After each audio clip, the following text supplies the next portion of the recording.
Indo American cancer hospital పక్కనే మా ఇల్లు కూడా ఉంది. యాడ్ లైఫ్ పక్కన. ఒక రకంగా మేము ఇక్కడ నుంచి వెళ్ళిపోవడం మీకు మంచిదైందని కూడా అనుకోవచ్చు. ఎందుకంటే ఆ ట్రాఫిక్ జామ్ మీరు కూడా కొంత బాధితులే కాబట్టి అలా కూడా అనుకోవచ్చు. కాబట్టి చాలా సందర్భాలు, ఒకసారి కాదు, అంటే నా ప్రత్యక్ష స్వీయ అనుభవం చెప్పాలి. మా మదర్ కనీసం 100 సార్లు చెప్పింటారు నాకు. ఇండో అమెరికన్ క్యాన్సర్ హాస్పిటల్లో, ఈరోజు కాదు నేను చెప్పేది, నేను ఇండియాకి వెనక్కి వచ్చింది 2004లో. 2004 నుంచి 14 వరకు ఇక్కడే ఉన్నాను. 10 years ఇక్కడే ఉన్నాను నేను. ఆ సందర్భంలో 100 సార్లు చెప్పింటారు,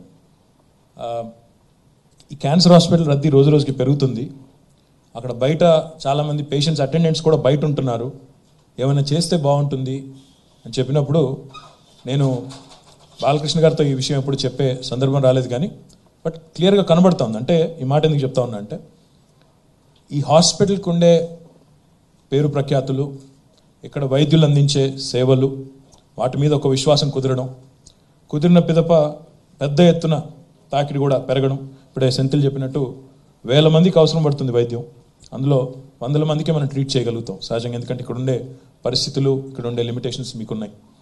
ఆ సందర్భంగా చాలా సందర్భాల్లో బయట అటెండెంట్స్ కూడా మేము చూస్తూ ఉంటాం. కనీసం ఒక 100 సార్లు చెప్పింటారు నాతో, మీరు ఏమైనా చేయండి.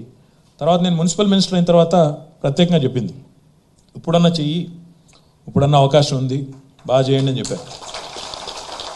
ఇన్ఫ్యాక్ట్ ఆ ఇన్స్పిరేషన్తోనే నైట్ షెల్టర్స్ ప్రారంభించామండి.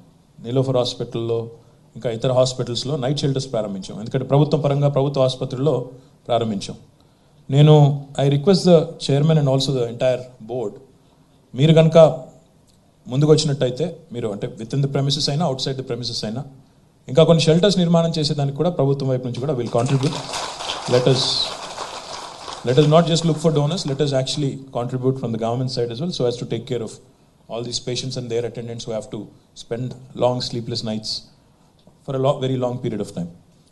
రెండవది, ఈ హాస్పిటల్ గురించి మాట్లాడే ముందు క్యాన్సర్ గురించి కూడా ఒకసారి ఆలోచిస్తే, today cancer has become a major health hazard across the world, not just in India but across the world as well. So government of Telangana నుండి కూడా ఒక సిన్సియర్ ఎఫర్ట్ చేస్తూ ఉన్నాం. నిజంగా సెంథిల్ గారిని కుదిరితే దీనికి బ్రాండ్ అంబాసిడర్గా పెట్టేసి, ఎందుకంటే the way you spoke, honestly I must say this, the way you spoke, it was almost like you know those books వస్తాయి కదా, ఏమంటారు వాటిని, 30 రోజుల్లో ఇంగ్లీష్ నేర్చుకోండి లేదా 20 రోజుల్లో తెలుగు నేర్చుకోండి, ఆ మాదిరిగా క్యాన్సర్ గురించి మొత్తం మీరు మాట్లాడితే ఈ జాతకాలు, వంటిల్లు అని చెప్పారు మీరు. అంటే సామాన్య మనిషికి అర్థమయ్యే విధంగా చాలా చక్కగా మీరు ఏదైతే చెప్పారో, అంటే నిజంగా కూడా బాలకృష్ణ గారు చెప్పింది ఒకటి అక్షర సత్యం. క్యాన్సర్ వచ్చిందనగానే ఆ ట్రౌమాతోనే మనిషి సగం సైకలాజికల్గా చచ్చిపోతాడు. అది నిజం, వాస్తవం మీరు చెప్పింది. ఎందుకంటే అదేదో జరిగిపోయింది, ఇంకా మనిషి వెంటనే సైకలాజికల్గా కృంగిపోవడం, దాంతో ఆ మనిషిలో ఉండే ఇమ్యూనిటీ లెవెల్స్ పడిపోవడం, ఇవన్నీ జరుగుతాయి. నాకంటే బాగా మీరు మెడికల్ ప్రొఫెషనల్స్, మీకు తెలుసు. కాబట్టి మీ మాదిరిగా వ్యావహారిక భాషలో, అర్థమయ్యే భాషలో, ప్రజలకు అర్థమయ్యే భాషలో, జనసామాన్యానికి అర్థమయ్యే భాషలో క్యాన్సర్ని జయించవచ్చు, క్యాన్సర్ మీద ఖచ్చితంగా విజయం సాధించవచ్చు, క్యాన్సర్ని కరెక్ట్గా మనం ఎర్లీగా డిటెక్ట్ చేయగలిగితే కనుక 100కు 100%. ఇప్పుడు మీరు చెప్పారు BMTలో జనరల్గా డెవలప్డ్ కంట్రీస్లో కూడా 10% మోర్టాలిటీ ఉంటుంది, మా దగ్గర మాత్రం 5% ఉంటుందని చెప్పారు. ఇలాంటి విషయాలు కనుక మనం చెప్పగలిగితే, ఈరోజు మనం ప్రపంచవ్యాప్తంగా చూస్తే కూడా ప్రముఖ ఆంకాలజిస్టులు అందరూ ఇండియన్సే ఉన్నారు. నోరి దత్తాత్రేయుడు గారు ప్రెసిడెంట్ ఆఫ్ US కూడా ట్రీట్ చేసిన వ్యక్తి, అంత స్థాయిలో పనిచేసిన వ్యక్తి. USలో కూడా చాలా పేరు ప్రఖ్యాతులు ఉన్న పెద్దలు వారు కూడా ఇక్కడ వారి బ్లెస్సింగ్స్ కూడా మీ సంస్థకు ఉన్నాయి. కాబట్టి ఈ క్యాన్సర్ అవేర్నెస్, అదే రకంగా క్యాన్సర్ గురించి చాలా సామాన్యమైన భాషలో ప్రజలకు కనుక చెప్పి అవేర్నెస్ కూడా బిల్డ్ చేయగలిగితే, I think it will be a huge help అనేది నా వ్యక్తిగతమైన అభిప్రాయం. దానిలో భాగంగా తెలంగాణ ప్రభుత్వం ఈ మధ్య కాలంలోనే మన గవర్నమెంట్ వ్యవస్థలో MNJ క్యాన్సర్ హాస్పిటల్ ఉంది. ఈ మధ్యన రతన్ టాటా గారు వచ్చినప్పుడు టాటా ట్రస్ట్తో ఒక ఒప్పందం కుదుర్చుకున్నాడు. ఆ ఒప్పందంలో భాగంగా తెలంగాణలోని లక్షలాది మంది ప్రజలకి మనం రాబోయే 5 సంవత్సరాల్లో ఈ క్యాన్సర్ స్క్రీన్ చేసిన తర్వాత డిటెక్షన్ కనుక ఉంటే, ఏమైనా డిటెక్ట్ అవుతే వెంటనే ట్రీట్మెంట్కి సంబంధించి కూడా మనం టర్షరీ కేర్ కూడా మనమే తీసుకోవాలనే ఒక నిర్ణయం గౌరవ ముఖ్యమంత్రి గారు తీసుకున్నారు. దానిలో I would request whatever help can be extended from Indo American institute, Basavatarakam institute, I will be grateful. Because ఎంత చేసినా ఇప్పుడు వారు చెప్పారు, ఒక లుకేమియానే 1,00,000 మందికి ఉంటే మనం అందులో తెలంగాణలోనే 1000-1200 లేదా 1000-1500 మంది ఉన్నారనుకుంటే అప్రాక్సిమేట్గా అందరికీ మనం చేరలేని పరిస్థితి రోజు ఉంది. ఎందుకంటే అంత స్థాయిలో మన దగ్గర విస్తృతమైన సేవలు అందించే పరిస్థితి ప్రస్తుతం లేదు. కాబట్టి ఆ దిశగా కూడా సంయుక్తంగా ప్రైవేట్ సంస్థలు ప్రభుత్వ సంస్థలు కలిసి సంయుక్తంగా జాయింట్ ఎఫర్ట్ చేస్తే తప్ప ఆ అవేర్నెస్ రాదు. రెండోది, బాలకృష్ణ గారి కంటే పెద్ద అంబాసిడర్ ఎవరు దొరకరు మీకని మాకని. ఎందుకంటే ఈ క్యాన్సర్ అవేర్నెస్ మీద కూడా, ఎందుకంటే స్వయంగా వారి తల్లిగారిని వారిని మాతృమూర్తిని కూడా వారు చూసినారు, వారి పడ్డ బాధ కూడా చూసినారు. కాబట్టి సెలబ్రిటీస్ కూడా ముందుకు వచ్చి cancer విన్నర్స్ని, we talk about cancer survivors. I think that's a word laced with a lot of negative connotation. I think we should start calling them cancer winners.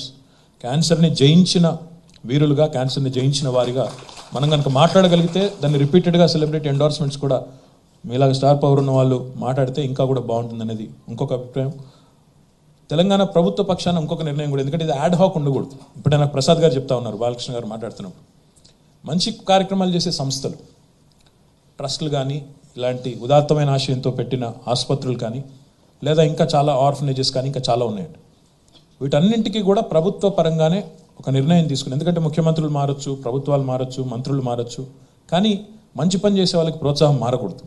ఆ ఉద్దేశంతో వారు చెప్పారు, నాకు గత ప్రభుత్వాలు 10 ఏళ్లలో 3 ముఖ్యమంత్రులను అడిగాము, మాకెవరు ఇవ్వలేదు అన్నారు. కేసీఆర్ గారిని అడగగానే వెంటనే ఇచ్చామన్నారు. కానీ కేసీఆర్ గారి తర్వాత ఈ ప్రభుత్వం పైన ఇంకెవరు వచ్చినా అలాంటి మంచి పనులు మాత్రం మారకూడదు. కాబట్టి what I would do from this podium is, as soon as I go back to office, I will ensure that a new government order is issued providing complete exemption and property tax to all trusts and all orphanages and all charities. So Balakrishna గారి ప్రయత్నం వల్ల చాలా మందికి లాభం జరుగుతుంది. దీనివల్ల ఇంకోటి, ప్రభుత్వాలు ఏం మారినా కూడా ఇలాంటి మంచి ఆలోచనలు మారకూడదు. కాబట్టి ఆ నిర్ణయం కూడా తప్పకుండా తీసుకుంటానని చెప్పి కూడా వారికి తెలియజేస్తూ, ఇంకా చివరిగా, ఎందుకంటే చాలా విషయాలు చెప్పారు, ఎందుకంటే ఇంకా మరి like I said, Senthil kind of educated all of us today on cancer and he said bunch of things about horoscope as well. ఇదైతే నేను ఎక్కడ వినలేదు, జాతకాలు కలుస్తాం లాంటి ఎక్కడ వినలేదు. But Senthil, I should actually have an offline conversation with you and get some pointers also. I'll only say one thing before I close out. నా పేరు 1976లో పెట్టారండి. సరే, పేరు నందమూరి తారక రామారావు గారి పేరు మీద పెట్టారా, ఇంకోలాగా పెట్టారా అన్నది పక్కన పెడితే, నేను బాలకృష్ణ గారికి ఈ కార్యక్రమం చూస్తున్న వాళ్ళందరికీ మాత్రం ఒక్క మాట మాత్రం ఇస్తాను, తారక రామారావు గారి పేరు చెడగొట్టే పని మాత్రం ఎట్టి పరిస్థితుల్లో చేయను. నిలబెట్టే పని చేస్తాను, చేయగలిగితే నిలబెట్టే పని చేస్తాను, చెడగొట్టే పని మాత్రం చేయను. అది మాత్రం పక్కా అని చెప్పి తెలియజేసుకుంటూ, మళ్ళీ ఒకసారి నిజంగా కూడా ఇంత మంచి అవకాశం, ఎందుకంటే సాధారణంగా మేము తెల్లారు లేస్తే ఎక్కడో దగ్గర పొలిటికల్ మీటింగ్లో మాట్లాడి తూ మేమే అంటే, నువ్వెంత అంటే నువ్వెంత, తూకిత్తా అంటే మైకిత్తా, అది ఎక్కువ ఉంటుంది మా దైనందిన జీవితంలో. బట్ ఇలాంటి ఒకేషన్స్ తక్కువ ఉంటాయి.